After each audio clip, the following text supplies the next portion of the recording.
Congratulations, you're on your way to New York. You've either just booked it or you're just about to book it.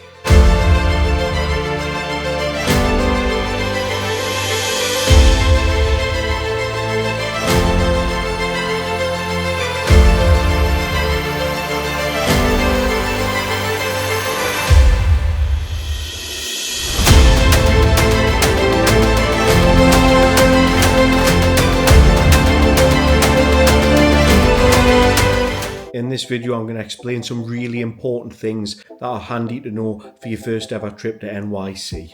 Before we start, there's a load of chapters along the bottom there. All those chapters are certain things that you might not need to know or you might need to know, so you can skip backwards and forwards through them or just stay tuned for the full video. So the first thing is flights. So if you're going from the UK, Heathrow, you can go straight there, no problem. But it's sometimes good to find a bargain. You can go from anywhere in the UK. It's just not necessarily going to be direct. You can go via Paris, you can go via Amsterdam, you can go via Iceland, you can go via Dublin. Loads of different options, loads of different airlines. It's worth checking out those things because at different times of the year, different days of the week, you can get some really good bargains. So it's worth shopping about. Or if you're not that bothered, just get yourself straight there from Heathrow. One of the most important things about going to New York or anywhere in America is that you have to have an ESTA. Don't slip up when buying an ESTA online. If you Google looking for an ESTA, you can get scammed into buying it through a broker. You don't need to do that. You literally just need to buy it directly from the US government. Simple as that. Takes a few days for it to be processed, and then hopefully, fingers crossed, it comes back that you've been authorised. You get your ESTA, it's valid for 2 years. So arriving in New York. New York's serviced by 3 airports. You've got LaGuardia, which is more for local flights, for people who are American. International flights, mainly they land into JFK and Newark. Newark is in New Jersey, JFK is in New York. JFK is insanely busy. You will wait a while. You'll be asked a few questions and then off your trot. Newark, not quite as busy as JFK, but you will still wait a while before you get out. Getting from the airport into Manhattan, getting from JFK into Manhattan, the simplest thing is the taxi, the famous yellow cab. It's a fixed rate. All you have to do is come out, you'll see big signs for the taxi.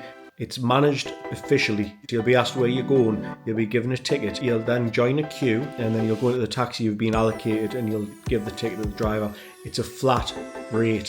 When you come out of the airport at JFK, what will usually happen is a million people will be coming up to you saying, do you need a taxi? Do you need a taxi? Do you need a taxi? And sometimes you're a little bit overwhelmed. Sometimes you're so sick because it's been a long flight and you've been waiting in the queue for immigration for so long that you just want to get in the first taxi. Don't do that. You'll get ripped off. You do have Uber, you do have Lyft. You can use those apps if you want to, but the yellow cabs, they're really well policed. It's a flat rate, guaranteed, into Manhattan. It's the best option. It's the safest option, especially if it's your first visit. So get that yellow cab. If you're landing in Newark, you can get a cab as well, but the traffic from Jersey into Manhattan can be chaotic. It can take quite a long time. The best thing to do is get the air train. You can follow the signs for the air train. The air train gets you into New Jersey Transit, and then from New Jersey Transit you get a train which takes about 30 minutes into Penn Station. Penn Station gets you right in the centre of Midtown. You come out of Penn Station, you'll be right next to Madison Square Garden. But that journey in total from coming to the airport, getting to the air train, getting the New Jersey Transit train into Penn Station takes about 40-50 minutes. And to be fair, that's about the same sort of time for a taxi from JFK into Manhattan too. Hotels, completely up to you where you want to stay when you're in New York, but hotels are expensive. Bear that in mind. And also, you get charged resort fees at most hotels. Some of them are included in the rate, but keep an eye out for that, because when you get there, you'll either be told, oh, you need to pay this, or you'll be told when you check out that you need to pay it. So keep an eye on it. You might get those hidden charges that you were not expecting. Where do you stay in New York? I prefer to stay in Manhattan. You can stay in Queens, you can stay in Staten Island, you can stay in Long Island, you can stay in Brooklyn. But the thing is, most of the attractions are in Manhattan. If you go to New York for the very first time, everything pretty much that you'll want to see is in Manhattan. So you've got all those commutes every single day. Public transport is good in New York, to be fair, it is. But why do you need that extra hassle of commuting in and out, in and out, in and out, in and out? Why don't you just be in the centre of it? Your time's limited on your first trip and you want to see as much as you possibly can, so stay within Manhattan. Where do you stay? Well, the choice is yours. There's so many different areas. If you want to be right in the middle of the most touristy sort of area, then you look for a hotel in Times Square. Me personally, I like to stay in Midtown. I like to stay in the area either side of Broadway, somewhere between 29th, 34th, 35th Street. Reasons I like to stay around there is you've got some really good subway access around 34th Street. Getting in and around New York, it's so easy. You follow a grid. I prefer an app called City Mapper. Not sponsored in any way, shape or form by them, but if you get the City Mapper app, it's really handy for getting from point A to point B. It tells you exactly how far you've got to walk and in what direction, what subway to get on, or if you want to get a cab, it tells you how long the cab will be, roughly how much the cab fare will be. It's a really, really good life-saving app for New York City. The subway, I find the subway really cheap. I find the subway really easy to use. Don't travel on the subway by yourself late at night. I don't think it's particularly safe for that. But during the day when it's busy, the subway is completely fine. You need comfortable shoes. Trust us. You are going to do some serious miles walking the streets of New York. There's so much to do, and unfortunately not everything's grouped together. Not everything is just in one area. If you just want to stay in Times Square, then that's your prerogative. But Manhattan has got so many things to see. There's a lot of restaurants and bars that you might want to go to. There's a lot of sightseeing. There's a lot of skyscrapers to go up. You need comfortable shoes. Also, you need to adapt to the New York pace immediately. You cannot stop in the middle of the pavement or sidewalk and start looking at a map or start looking at your phone, because seriously, you will get some grief for that.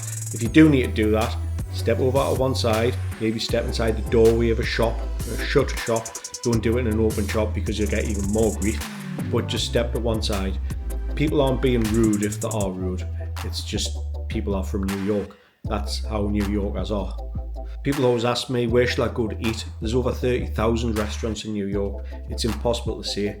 There's so many restaurants I've been to which I think are amazing and I would recommend them, but go out and find your New York. Just wander, get lost, go into places that you would never go to.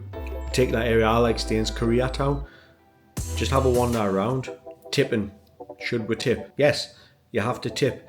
And you know what it is? It doesn't matter. Even if it is the worst service you've ever had in your entire life in a bar or a restaurant, guess what? You still need to tip. It's just the way it is. And the thing is, the amount of people you need to tip is kind of never ending. Taxis, yeah, I tip taxis. Bellboys in hotels, yeah, I tip them. The people who might go and get you a taxi at the hotel, flag one down in the street, yeah, I tip them. Anyone in a restaurant, yeah, I tip them. Bartender, if you're just sitting at the bar, the bartender will look after you, yeah, tip them. And the thing is, if you sit at the bar long enough and you give them $1 every single drink, they'll end up giving you a free drink as well anyway, so there's benefits to the tipping. Sporting events, well, if you want to go and see the American football, you need to go a little bit out of town. If you want to go and see the baseball, Yankee Stadium, it's a little bit out of town. But for the basketball and for the ice hockey, you're right in the centre, Madison Square Garden. One big tip, any of these big sport events that you go to, it doesn't matter if you're 40 or 50 or 60 or 70 years old, you need to have valid ID to get served alcohol. Do not make the mistake that I made. When I was 30 years old, I was in Madison Square Garden watching the New York Knicks against the Brooklyn Nets. I was absolutely ecstatic to be there. And you know what? I left my passport in the hotel and I was not allowed to have a drink. 30-year-old with a beard and I was not allowed to drink. It doesn't matter how old you look, you just have to have ID. So bear that in mind. Always have some ID with you because you will get stopped for ID, you will get refused for drinks, and there's nothing you can do about it, no matter how old you look or how old you are. One bonus tip, Statue of Liberty, you can go on a boat journey to the Statue of Liberty and get off and have a bit of a walk around, but if you're low on time, which often you are on your very first trip, you can just get the Staten Island ferry. It's completely free of charge, right at the tip of Manhattan. Go on the Staten Island ferry, off to Staten Island, get off the other side, get on the Staten Island ferry, come back to Manhattan. You go straight past the Statue of Liberty, so there's plenty of photo opportunities, and the whole thing is free of charge. What do you need to pack for clothes? Well, New York can have some extreme weather conditions. It can be very, very hot in the summer months, and it can be very, very cold in the winter months. In those winter months also as well, like October, November sort of time, it can actually be really, really warm during the day. Even December, I've been there where it's been quite warm through the day, but on a night, as soon as it gets dark, the temperature really drops. So make sure you're fully equipped.